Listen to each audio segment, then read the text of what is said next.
इस मुल्क में 24 करोड़ आवाजें हैं जो उठ रही हैं कि इस मुल्क में इंतखाब कराए जाएं, और जो कुछ जल्दी में कल इन्होंने किया है उसके लिए कॉन्स्टिट्यूशनल अप्रूवल चाहिए। ये इस तरह नहीं कर सकते। और आज जजेस ने भी इलेक्शन कमीशन को कहा कि भाई आपका मसला सिर्फ ये है कि आपके पास पैसे नहीं है, सिक्योरिटी नहीं है और आपके पास अखराजात नहीं है, और उसने अगर वो दे दिए जाएं तो फिर आप कहाँ, और 6 महीने बाद भी आप बेईमान हो जाएं तो आप कहाँ जाएंगे। इनको लाया इसलिए गया है कि इस मुल्क में इमरान खान की हुकूमत का रास्ता रोका जाए। इनको लाया इसलिए गया है कि इलेक्शन से फरारी हासिल किया जाए। किसी कीमत पर इनको इलेक्शन से फरारी होने नहीं दिया जाएगा। फवाद बेहतर लीगली जरा बेहतर बात। अच्छा जी, आज के जो दो हिस्से थे आज डिबेट के।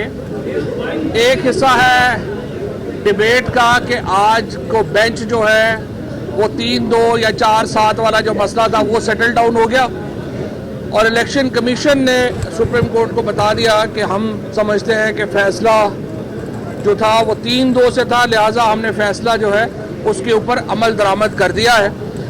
लिहाजा जो बेंच के बारे में जो मामलात और चीज़ें उठाई गई थी वो तो शुरू में ही ख़त्म हो गई, और अब जो बेंच है वो दूसरे हिस्से की तरफ जा रहा है, जिसमें उन्होंने इलेक्शन कमीशन से पूछा कि आप इलेक्शन क्यों नहीं करा रहे, और इलेक्शन कमीशन ने उसके जवाब में ये कहा कि हमें ये बताया गया है कि पाकिस्तान बहैसियत रियासत कोलैप्स कर गया है, ना हमारे पास 8-10 मिलियन डॉलर हैं जिससे हम ये इलेक्शन करवा सकें, ना हमारे पास सिक्योरिटी के लिए लोग हैं कि जिनको हम सिक्योरिटी दे सकें, और ना ही कोई ऐसा और हमारा बाकी रह गया है कि जिससे हम कहें कि ये मुल्क एक फंक्शनल मुल्क है।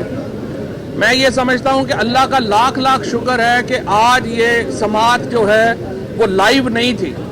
वैसे तो मैं चीफ जस्टिस साहब से रिक्वेस्ट करता हूँ कि ये लाइव दिखा दें कि हुकूमत क्या रही है मुल्क के बारे में। हुकूमत ये कह रही है कि जनाब यहाँ पे इतना ज़्यादा दहशत गर्दी है कि हम उसे कंट्रोल नहीं कर सकते, यहाँ पर इतना ज़्यादा पैसों का बहरान है कि हम पैसे नहीं दे सकते, और बुनियादी तौर के ऊपर पाकिस्तान एक फेल्ड स्टेट है। ये हुकूमत का मौक़िफ़ है इलेक्शन ना कराने के लिए। इसमें थोड़ा सा फवाद ये भी बताएंगे कि अमली तौर पर ये खौफज़दा हैं कि ये इलेक्शन लड़ने के अवाम में जाने के काबिल नहीं है, और ये बहाने ढूंढ रहे हैं, और जो कुछ कल इन्होंने बिल में रात को करने की कोशिश की है वो मुंह की खाएंगे। आज अदलिया ने बिल्कुल वाज़े तौर पर कर दिया है कि ये डंके की चोट से 3 और 2 का फैसला है, और इंशाअल्लाह ताला प्रोसीडिंग बड़ी ज़बरदस्त जा रही है। उन्होंने अटार्नी जनरल सिंध को भी KPK को बुलाया, पंजाब को भी बुलाया, और अटार्नी जनरल को भी बुलाया। इलेक्शन कमीशन का कोई मसला नहीं, उसने तो कहा कि मेरे पास ना पैसे हैं, ना फोर्स है, ना माल है, ना इंटीरियर मिनिस्ट्री की इजाजत है। उन्होंने कहा अगर हम ये दे देते हैं तो फिर क्या करोगे, फिर इलेक्शन कराओ, वो 6 महीने बाद फिर तुम बेईमान हो जाओगे। हमारा एक ही मुतालबा है कि इलेक्शन कराया जाए। अच्छा देखिए जी, मैं इसमें एक सेकंड सिर्फ मैं बात जो है वो मुकम्मल कर लूँ। अच्छा, हुकूमत का जो बुनियादी क्लेम है वो यही है कि इलेक्शन के लिए हम इसलिए नहीं करा सकते कि पाकिस्तान बहैसियत रियासत जो है वो कोलैप्स कर चुका है, और ये हम नहीं कर सकते। इलेक्शन कमीशन ने कहा है कि अगर आप असिस्टेंस दे दें और हमें पैसे दे दें और असिस्टेंस दे दें तो हम कराने के लिए इलेक्शन जो है वो तैयार है। उसके बाद चीफ जस्टिस साहब ने उनसे पूछा कि ये 6 अक्टूबर की आपको 8 अक्टूबर की तारीख आपको किसने दी, कहाँ से ये आपके ऊपर नाजल हुआ कि 8 अक्टूबर को जो है वो हम कर लेंगे। तो इलेक्शन कमीशन के पास कोई जवाब नहीं था, आए बाएं शाएं वो फलाने ने कर दिया था, फलाने ने कर दिया था। और चीफ साहब ने फिर उसके बाद ऑब्जर्व किया कि आपकी बातों से तो लगता है कि आप 8 अक्टूबर पे भी सर्टन नहीं है, और ये सर्टन नहीं है।